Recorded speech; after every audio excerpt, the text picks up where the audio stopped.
Thank you very much. My first question is to President Trump.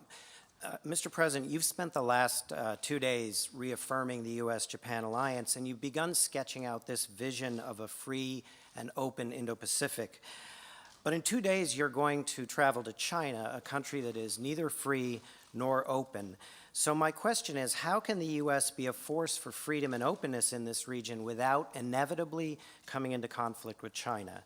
And then to the Prime Minister, Mr. Prime Minister, the President has spoken on many occasions in the past about hoping to see the Japanese take a strong role in their own defense. He'd like to sell Japan military equipment. And there have been press reports that the President was disappointed that the Japanese didn't shoot the North Korean missile out of the sky, the one that was shot over Hokkaido. I'm wondering, did this subject come up, and what message did you have for the President about the role you'd like to see Japan take in its defense?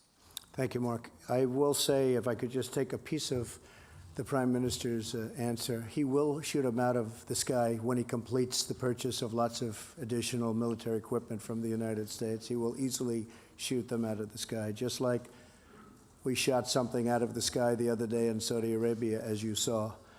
And that was a very rapidly moving missile shot out of the sky. That was a needle in the sky, and it was hit immediately and exploded without damage.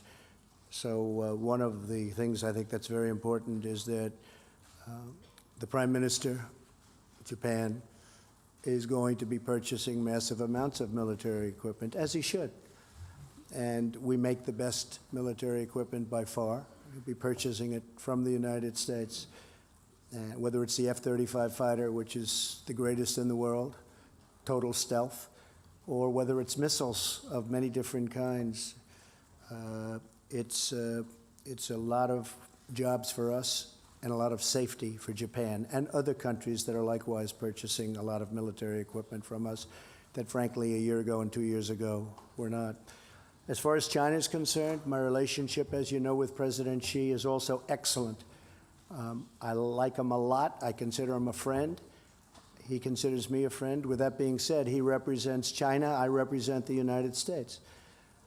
His views are different on things, but they're pretty similar on trade. The problem we have with China is that for decades, they've been,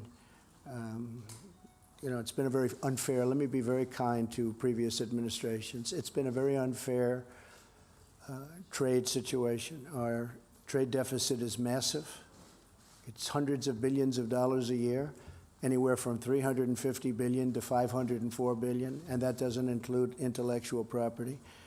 And we've already started discussions with China because it has to come down. It has to come down. And that has to do with really free trade, fair trade, or reciprocal trade. And frankly, I like reciprocal